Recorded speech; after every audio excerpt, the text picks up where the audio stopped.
Hello, everybody. Welcome to the Cake Coach Online Facebook page.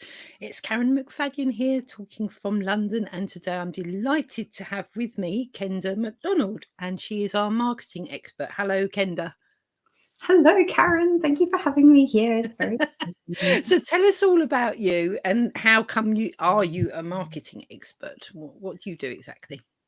Yeah, so my name is Kenda, as you can see, and I specialize in behavioral marketing automation. So I am the founder and CEO of Automation Ninjas, which is a behavioral marketing automation agency.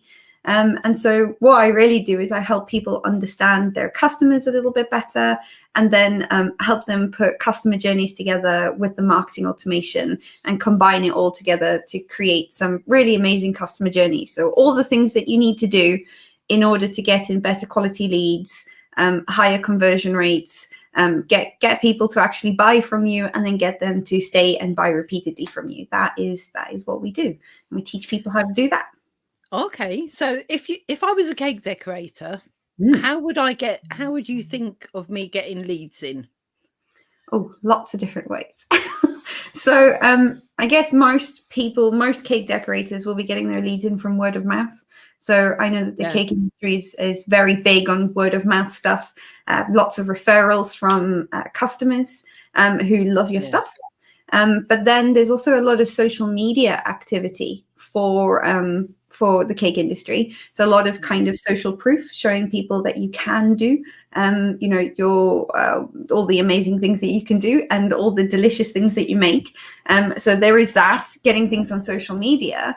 And then there are various different ways that you can go about actually sort of getting those leads. So either you're just posting lots of stuff up on social media, creating lots of awareness. The problem with just posting stuff on social media is that the second you stop posting, that's it. You don't exist anymore to those people. Yeah. So my biggest piece of advice is to find a way that you can collect that interest. And so you can basically connect with those people in a different way. And the best way to do that is by building an email list.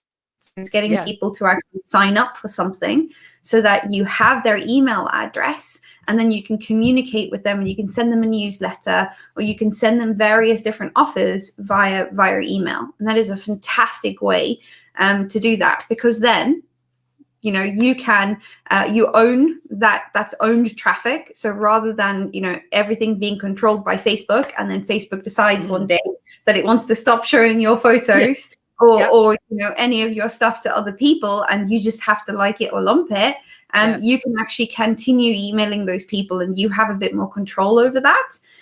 So that's my first suggestion, is find a way that you can get people to sign up for something, whether it's just a newsletter, whether it's for recipes, whether it's for inspiration, whatever it is, get people to sign up for something so that you have their email address and you can send them newsletters and send them information in that respect.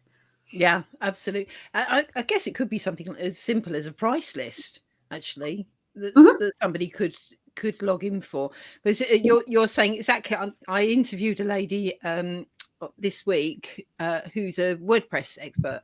She said exactly the same thing. If you go down through the Facebook or Instagram route, they can shut it down, and that's it. You've lost it forever. You've lost it forever. Exactly. Yeah, and it was funny because I did actually ask a load of cake decorators, are you advertising, marketing yourself? And he's like, oh, no, I don't want to seem to be begging for business. Was mainly the answer, and it's like, interesting.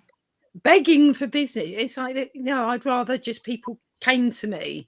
And then you find that there's some cake decorators that haven't got people just automatically finding them.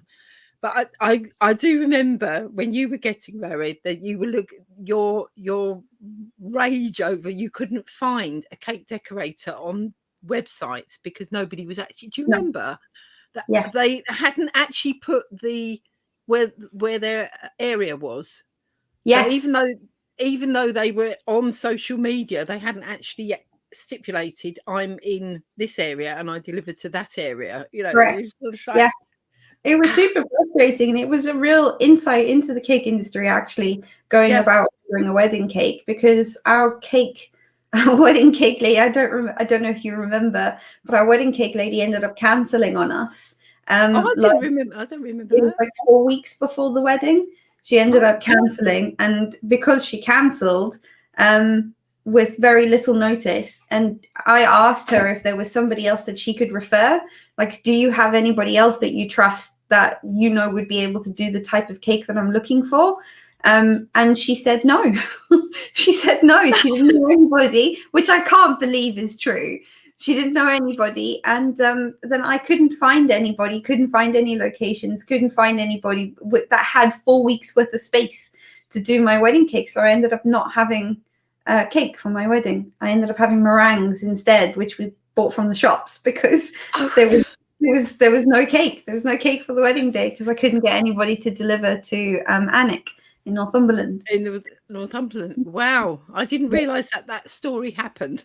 Yeah. And I remember what was going on in our life over here, In the because beginning, yeah, my mum passed on really unexpectedly, and everything was in chaos when you got married, wasn't it? I do remember that. But yeah, and the whole thing about getting the cake decorators organised with where they actually deliver to, where they live, referral marketing. Just getting other people to actually, if you gave a customer a discount or something, have them on your email list, come and buy again, all that sort of thing. Just one of the thing that actually got me to sign up with the lady that I wanted to make my cake, but obviously it didn't work out. But the thing that got me to sign up with her was the fact that when I went to her website, I could see, and I'm not a big social media fan in my personal life. So I don't spend hours trawling things on social media. Not everybody does. So there is way more traffic that happens off of social media than happens on social media. And she got all of her business from the fact that she had a website that very clearly displayed the different types of cakes that she made, where she would be willing to deliver to. And she had a price list on the website that I could sign up and download. And then there was also a planner. And the planner was so handy because it was just a Google Doc. It wasn't, and not a Google Doc, a Word doc. Just a Word document. It wasn't anything fancy, but it was something that I could put my email address and what I wanted in. So I gave her a little bit of information, basically. And I downloaded a planner that told me the information that she needed to know in order to make me a cake. And it was the first time that I got information in advance from another cake person. I don't know anything about cakes. I'm just the consumer. I just want to eat the cake. And the only thing I know about cakes is that they taste lovely, right? But I didn't know that there were lots of different types of cakes, and the different types of cake affect the pricing. They affect how long, how many labor hours are included and all that kind of stuff. And she broke this down in just a little Word document and got me to fill this information out, which I found really helpful for my own budgeting. But she got me to fill all the information out that I could then give back to her. So it's very clever what she did, because she helped me understand what I could spend and what type of wedding cake I could have for my own wedding. But on top of that, she actually made me a better quality customer, because instead of having to answer all of those questions and spend all that time taking me through that process, that happened separately to her. And I came to her with all the right information, knowing exactly what I wanted and what price I wanted to spend. There was no difficulty in any of that. There's no hassle in that situation. She made me a better quality lead. And therefore a better quality customer, because she gave me something that I could sign up for and then walked me through the process. And that is what cake decorators should be doing, is effectively putting all of that together. Because I stalk a lot of cake decorators on social media. I see lots of like comments like, "Oh my goodness, somebody sent me a WhatsApp message at 3:00 in the morning, and then at 4:00 she sent another one that had just question marks after it." And it's like, this is the UK. Hello, what time? So it's like, put your boundaries in, girls, so that you know when people will know that you're open at 9:30 and you shut at 5:30, and you're not going to be answering your messages at any point after that. And then people are getting messages on WhatsApp, they're getting them on Facebook Messenger, they're getting them via email. If they had a website and a contact form or something like your lady who Yeah. ignore the fact that she eventually cancelled on you. She sounded really good. Yeah, she was great. She was really great, and she was having like some family issues, I think. So those can't be foreseen. The only negative thing was that she didn't give me someone else to go to, because I was done with whoever she had have suggested at that point, because we were in a pinch, obviously. Yeah, so, obviously. That's so weird that she didn't have a little sort of collection of people that have trusted other people. I do think that you should be able to collaborate with other people, but I think with the cake decorating community, there's a lot of worry about scarcity, and maybe if I connect with that person, they pinch my customer, or the competition. It's like, well, everybody wants cake, and there's so all right, we haven't had the 6-tier wedding cakes just recently because of COVID, but there's an awful lot of other things that people are actually buying instead. Smaller cakes and treat boxes and donuts are fashionable. There's an awful lot of things. Just giving me an idea for what I can buy for my friend for her birthday. I think I'm going to send her a little cake box. So. Oh, there you go. I've been looking for a cake decorator for that. So you have to go on the hunt for a cake decorator. Yeah, exactly. I've been looking at and given that, and that you're very au fait with all things Google searching and all the rest of it, if you're sitting where you're sitting and you want a cake decorator, how would you now, if you didn't know, oh, I got one in the high street, I'll just go and bang on there or whatever, what would you do now to go and find a cake decorator for this box that you want for your friend? I would go on Google. I would pick up the phone, and the very first thing that I would do is I would open Google and I would search for it, and I would be like cake boxes for delivery. It's probably what I'd look for. Would you add your district? I would add her district in that it would be delivered to. But yeah, I would basically search for that. Okay. Yeah. So in the hope that everybody had actually arrived and got their district that they delivered to somewhere, so that Google could find them. That's the point. Exactly. Yeah. In fact, I'm going to do it right now. I'm going to look it up and see what comes up. Let's have a little. There we go. No one. It's like, oh, look, there's an opportunity. Ladies, cake decorators, please fill in your details. Delivery Nottingham. That's where she lives. Because I noticed just on Instagram, I'm looking through the cake decorators that are on Instagram, and it's like, oh, that's interesting. Beautiful cakes. But actually, when you look at the bio, it doesn't tell you anything at all about any, they could be in. Yeah, I've got a couple of things. So first thing that came up is there are lots of different ads for Uber Eats. So Uber Eats is obviously wanting everybody's, business, right? Getting everyone's business, and a couple of different companies that a huge range of cake decorating and baking supplies. So the vanillavalley.co.uk is doing that, but obviously I don't want cake decorating supplies. Then Google has very helpfully given me an area on a map in Nottingham that does this stuff, and then I've got Uber Eats come up again, and then eggfreecake.co.uk, Nottingham cake box, and then mumsbakedcakes.co.uk, cake delivery in Nottingham and Nottinghamshire, and then cherry on top cakes.co.uk. And that's probably the one I would click on. And the reason I would click on that is says the above are available as a gift box with ribbon and tag for an additional £2.50. If the flavour isn't here, whatever you desire isn't here, never fear. And then it goes on. But that's just in the little snippet on Google that's come up. So I would click on that because it's giving me all the information I need to know. Because I want a little box with a ribbon on top. That sounds exactly like what I want my friend to have for her birthday. So there are some people, but a lot of odd things as well. Like the cake decorating company has got cake boxes, like actual cake boxes to put your cake inside. So their SEO is tuned into that. So yeah, really interesting. But that's what I do. That's the first thing I do. And that's the first thing modern consumers do is they pick up their phones and they search for something.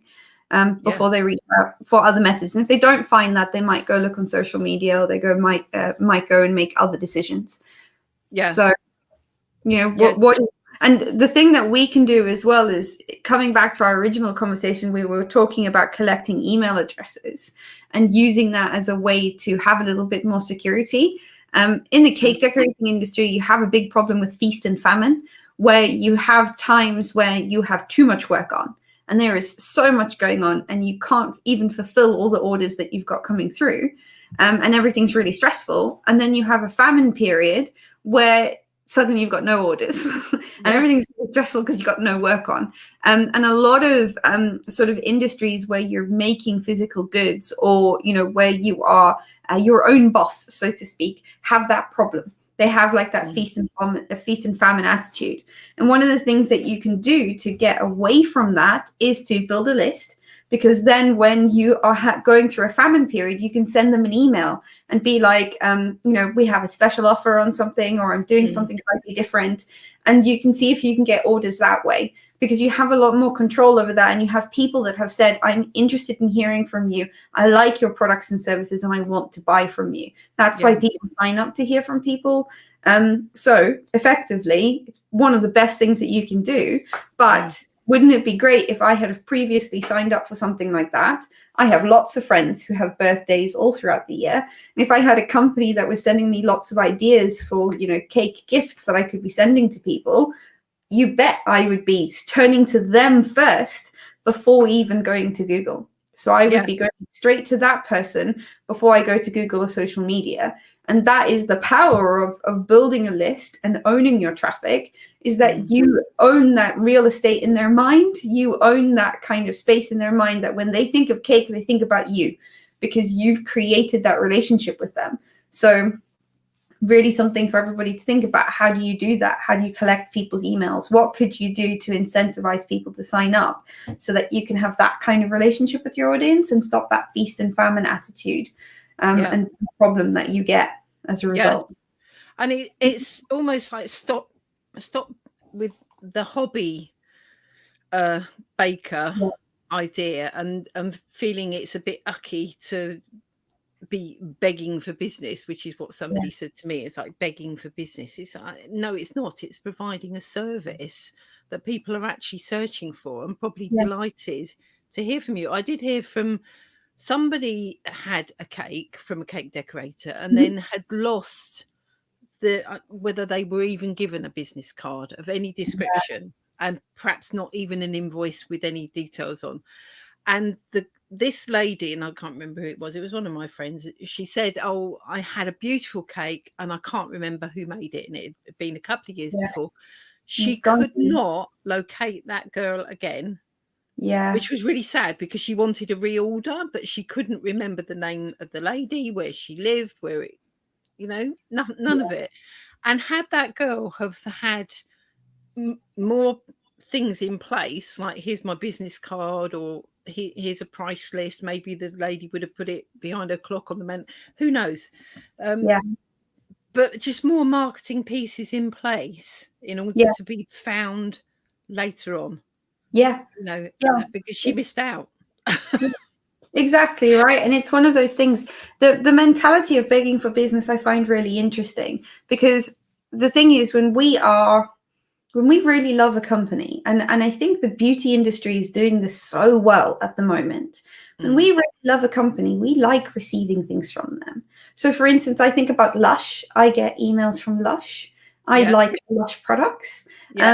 And I like their ethos, and I like, buying things from them every now and then when I'm going to treat myself to something, right? Don't do it all the time, because otherwise I'd never have any money, because it's expensive. But when I am going to treat myself, Lush is one of the places I will go, and I'll get myself something nice for the bath. And I enjoy receiving emails from them. And when they send me an email about a new product, or about, a new beauty regime or something like that, I don't feel like they're begging for business. At no point do I feel like they are coming to me desperate for my money. I feel like, oh, they're sending me something nice because they think I will like that thing based on the fact that I had something else previously. So, and it's interesting how we see that for bigger companies, doing the exact same thing that we are suggesting that smaller companies do, but we view that as different, and consumers don't view it. They don't view it that way at all. So I would say that mentality is very odd. And at the same time, you are kind of the hero in your consumers' lives at that point in time. So they want to hear from you. And if they're happy with the service that you're providing, they will want to continue hearing from you. And if they don't, they will unsubscribe, and that's okay. Yes. Yeah. You mustn't feel devastated when somebody decides to drop off your email list. But I mean, what a wonderful thing is when you've got a special occasion coming up, which is on Mother's Day, Father's Day, whichever coming up in the future, you can put an email out and say book it, and it just reminds people that this is coming up. And actually, all right, bar the fact that you've got to pay a little bit in order to run the email system, but you're going to get orders from that because you reminded people. And there are free email systems that you can use as well. I mean, you could use MailChimp, for instance. MailChimp is free. If you're not setting up complicated campaigns and you're just doing a newsletter, MailChimp is absolutely fantastic. I'm just thinking some of the things that you could be sending out is you could even just be sending something as simple as, here are some of the top cakes I made this month. Don't forget that, there are different occasions that you can order cakes for, and give a list of different occasions. You could highlight a different type of occasion each month and talk about some of the cakes that you've made around that. And people will be interested in it. And if they're not, they'll unsubscribe and they'll go away, and that's okay. But you'll have a core group of people who enjoy receiving emails from you and will enjoy the fact that on a monthly basis you send them, a series of different cakes and remind them about special occasions and the fact that you can do slightly different things.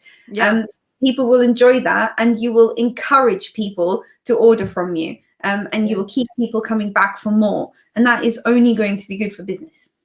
Yeah. Absolutely. So if somebody wanted an email system and they've only got a Facebook page or Instagram or Pinterest or whatever, so they actually haven't built any form of simple website, can they still have an email system without a website? Or you really have got to have a simple, even 2-page website in order for people to opt in? Because how are they going to opt into a simple free email system without a page on a website? You can definitely have you can get away without a website. It's possible. I wouldn't condone it. No.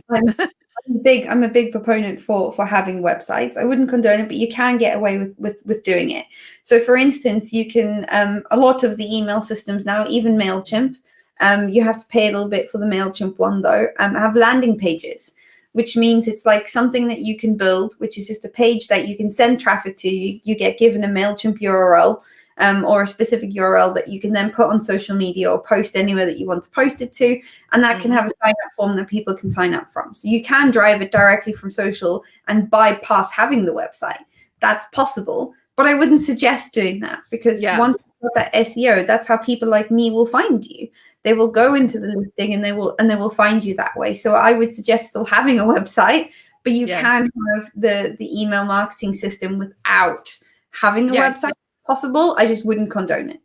Yeah. So if you're going to be a professional cake decorator and really want to have a sensible business, you really need to start thinking about all the extra bits that you need on top of all your baking tins and your the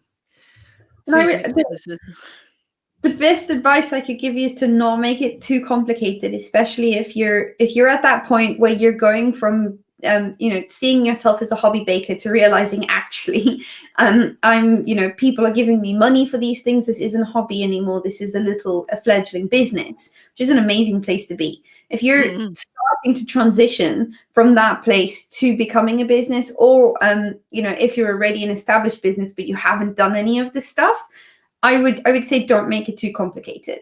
There are big, heavy websites, custom websites you can build that you can pay literally tens of thousands of pounds for.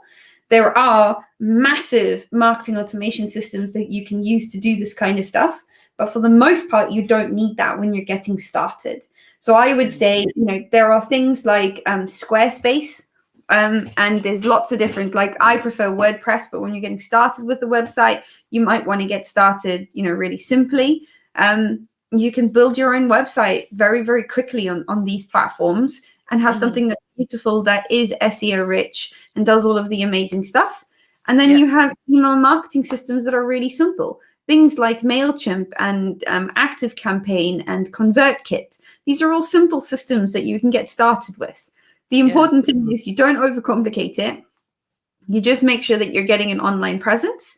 And then once you've got that and you're comfortable with that, then you start to build on it and you start to develop and you start to turn it into something that's a bit more serious and a bit more robust. But definitely get started first with something that's a little bit more simple. Fabulous. Yes, definitely. From somebody that's got all the automation bits in place. I totally agree. Because then anybody that's, say, a wedding cake decorator that goes off and spends time going to, spending their entire weekend at a hotel with beautiful dummy cakes trying to get leads, then what do you do with all those leads? Are you going to actually phone them all up? Are you going to message, email them all, or what are you going to do? It'd be so much easier to put all the leads into an email system and like ping the 50 leads that you picked up for that day. That's by far the quickest way to do it if you're going to be running exhibitions for wedding cakes. To email all the girls, all of the brides at exactly the same time, isn't it? It's one of the things that I noticed when at my wedding, I did go to a couple of wedding expos, even though I had quite an alternative wedding. I went to the wedding expos because it's quite overwhelming. There's a lot of stuff that you suddenly have to organize that you never even knew existed before, for the most part.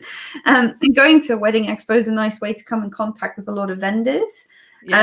So, I did go to quite a few wedding expos, but not a single person followed up after I gave them my details. They all gave me their business cards. And then I was expected as the consumer to do the following up, not the other way around. And to me, that's such a massively missed opportunity, because I probably would have gone with one of those vendors. Yeah. The price had been right and it had been in my budget and they would have been had the skill to deliver what I wanted, then yes, I would have done. But nobody ever did. So I ended up doing my own research and finding someone online. Wow. So yes, so any wedding cake decorators that are watching this recording or watching us live, it's like, just make sure you follow up, because if you do, you're obviously beating 95% of your competition because they're not bothering to do it. And it's extraordinary, isn't it? Yeah, extraordinary, because you spend quite a lot of money on putting a wedding fair together. And time and effort. It's really odd, because one of them had a competition where you gave them your email address and everything to be part of the competition. So it's particularly odd that they didn't follow up, because I would have wanted, even if I hadn't won the competition, I would have wanted to know that I hadn't won the competition. If you hadn't won. I don't know. It's extraordinary, isn't it? Yeah. Extraordinary. But I did find that the wedding industry was quite far behind a lot of industries when it comes to that kind of stuff. It's still very archaic. It's still very... I tell you why I think that is, Kenda, though, because I think people, if they have gone to any form of evening classes or in-person classes, which are a bit weird at the moment because they're not really around. But when I was doing my City and Guilds Sugarcraft, we never learned anything about getting good enough to sell your cakes and what do you have to do once you're at that level. All we learned about was the craft and how to make the cakes delicious and look amazing. They never taught you anything to do with running it as a business. Never. And that was the big missing bit. And I think there's now a lot of cake decorators maybe going to YouTube and looking at the craft skills, but actually what they've not got is how do I actually put this into a business? And I see this all the time, just watching people on social media. They put a picture up and go, how much for this, which drives me mad. And the other thing that drives me mad is a picture of a beautiful cake, but in a box, which is like, just take a nice picture of your cake. You've just spent probably 5 hours making it. Why not just spend another 10 minutes setting up nicely with decent light, and now you've got something nice for your portfolio. But anyway, that's one of my rants. And the how much is it for this? And it's like, you haven't worked it out then, question mark. You don't know how many hours did you take doing it. Have you written that down so that you know for next time somebody asks you to do a similar cake, you haven't got to remember how long it took, because you've actually got records, and they're they're listed properly. That's my bookkeeping hat on. So you can actually go back and find records of how much you charged last time, and it took 4 hours. Therefore, if I want to get X dollars per hour, then the ingredients are this and the time's this, and but you don't get taught those skills. And I think the thing is, when you don't get taught those skills, you don't realize you need them. And I find that a lot of like, this is a common challenge with most business owners, most small business owners, is that you're very good at doing one specific thing, and that doesn't mean that you're very good at doing all the other things. So you might be extremely good at making beautiful cakes, and it's okay that you're not good at understanding all of this stuff, because you were never expected to know that. But when you start running a business, suddenly you have to wear a lot of hats. And when you start doing that, it becomes really frustrating, because you're suddenly expected to become an expert at marketing, an expert at bookkeeping, an expert at pricing, an expert at all these different things that you would never have considered or even knew existed. And I think it's really unfair. And I think that in a lot of places, they should teach those skills. They should 100% teach you how to do those things. It should be part of the curriculum. That's why people like you exist, right? To help people get to that. Exactly. Yeah. Which is why, going back to the membership, which is why I'm in the Cake Circle, which is exactly why, because I realized that, as in cake decorating, going off to an evening class and learning it, or even just cobbling together skills from YouTube, you're not actually finding out all the nuts and bolts that you need to have a successful business and have it in place, because you're just kind of guessing. So, which is why in the Cake Circle, we've got experts like you, because you're going to come and talk to the girls. There might be some fellas, but there isn't so far. It's generally, in the main, it's a lot of ladies that we work with, but we've got so many of the guest experts coming in, and also we've added in the craft tutors as well, which is really exciting, so that we've got sessions so that we can actually demonstrate live the craft skills that the girls want to learn too. So there's lots of things, and we've added in, and I know you know about my Cash for Cakes as well, we've added in Cash for Cakes as a bonus, because we realized that actually the 8 modules of that actually formed the success path that people needed to go along to, just learn a bit about how to price, how to find new customers, how to have the conversation about everyone feels that it's a bit ucky to like ask for money for something that they enjoy doing. That's the other thing. They don't, it's like, it's like, I always say, well, if you worked for a consultant, if you were paid to work for a consultant, the consultant came out with a big long list and said, here's some people, can you chase up because they need their invoices paying? You would get on the phone. You wouldn't even think about it. You'd just sit there because he was paying your wages, and you'd phone through and go, this is outstanding. Can you pay it? Here's the bank detail, whatever. It wouldn't be a problem, because it's not personal. It's not personal. As soon as it's your baby, your thing that you made, the thing that you spent in your kitchen 5 hours thinking about and designing, and now you're asking for money for the thing that you enjoyed, suddenly it becomes a different beast. And asking money for art, which is effectively what I see cake decorating as, is that it's an art form. Asking money for art is difficult, because you've crafted something and you've made it. And I think it's okay to acknowledge the fact that it is difficult. But there are skills that you can learn to make that less difficult. Which is why I think your membership is so great. And on top of that, especially for those of you that are listening who feel like you are just hobbyist and that it isn't serious enough, it's also about making your hobby sustainable. Like if this is something that you're charging money for, it is actually a business at that point in time. But even if you don't feel like a big professional business, you got to remember that the UK, if you look at the economy of the UK, it's small businesses like you guys, people working from home, making little bits of money doing things. You're the people who keep the economy running.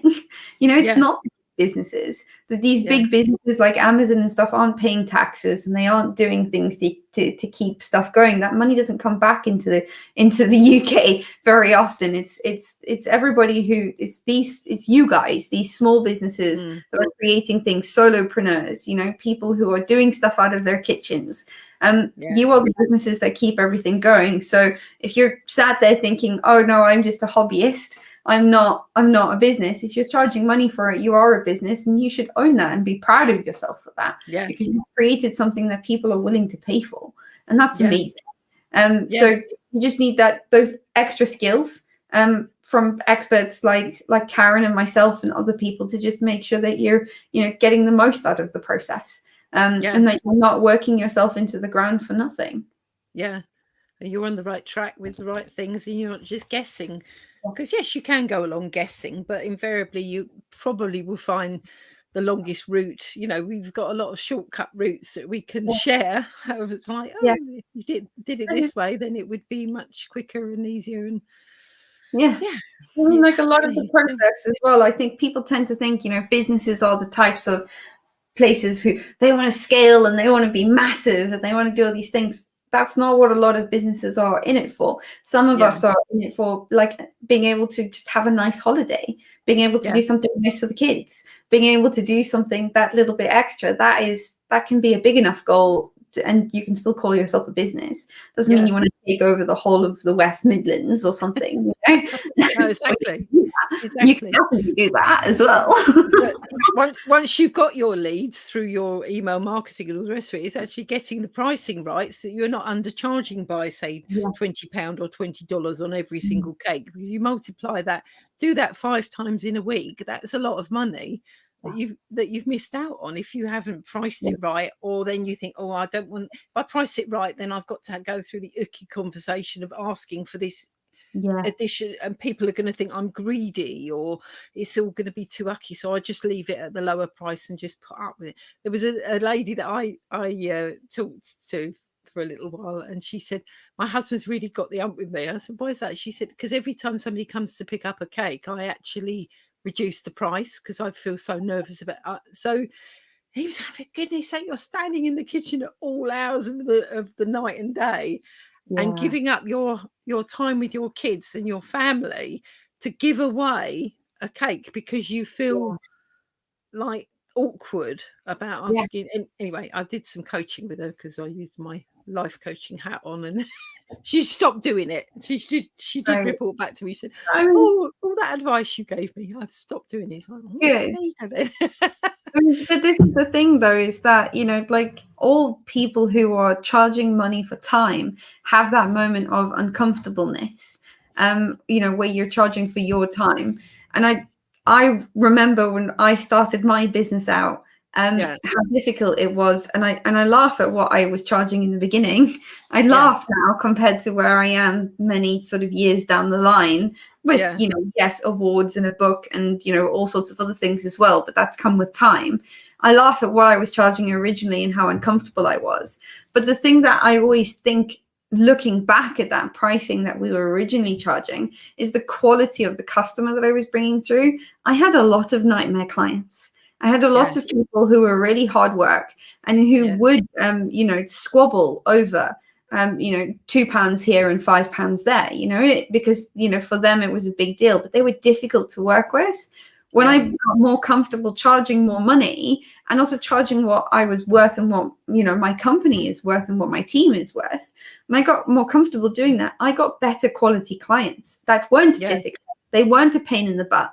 And they don't balk when I tell them what my fees are. They go, oh, okay. And it's so much easier working with them. They enjoy it. They get better results from the process. They work harder with me as a result. And on top of that, the whole time it's not a hassle because they're good clients. So good quality, good quality clients is key, isn't it? And that starts from having all of your work on display with prices on it, so people don't come up and say, oh, could you just, because if they start with could you just, it means alert, they're going to ask for something cheap, cheerful, and probably the same cost as Waitrose or Costco or whatever, because a could you just is, you know, is the pre-bit for I just want it really cheap. And if you say, have you just looked on my website because my prices are there, you know, they're not going to come and ask you, could you just do this for a third of the price is there. A pricing is an amazing thing. It's suddenly like it's written in stone. Yeah, exactly. My prices start from, and I know a baker who will not even get a baker's tin out of switcher oven on for less than £60. And it's like, don't even bother to ask me, because she's got so many people queuing up for her work that she can pick and choose who she works with. So she hasn't got any of the cheap bargain, as I call them, bargain hunters. She hasn't got any, because she just says, no, that's it. Lines in the sand. If you want anything cheaper than that, I'm not the person for you. Go elsewhere. And that's it. But which is effectively how it should be. At the end of the day, you do get to a point where you will need to start turning people away, and at that point you can choose what you're charging and why you're charging for it. And do the absolute favorite cakes, and that, you know, if a design is yucky and you think, oh, it's going to be painful or whatever, you just say no. You don't have to do it, especially if you've got people paying you at a decent rate. To do something that you do enjoy. You're not going to take on every single contract, because you've widened your circle of audience, as it were. But let me just put this. This is the URL for the Cake Circle. So we're open for registration, which is really exciting. So we've got there's lots of things going on in the Cake Circle with guest experts and craft experts and discounts for warehouses and coffee with me, so you can come and chat to me. Cash for Cakes is added in there as access for any of our members, which is brilliant. Just lots of things going on. So if you go and have a look at that URL, there's more details there. And it would be lovely to have you in my membership. Because we like memberships, don't we? It's really good. It's really good quality stuff in there as well. You know, because you helped me build half of it. And like good business stuff, but also all of the craft stuff as well is pretty amazing. So it's great. Fab. Thanks ever so much, Kenda. You've been an absolute joy and a pleasure to and we will speak soon. Speak very soon. Okay, take care. Bye.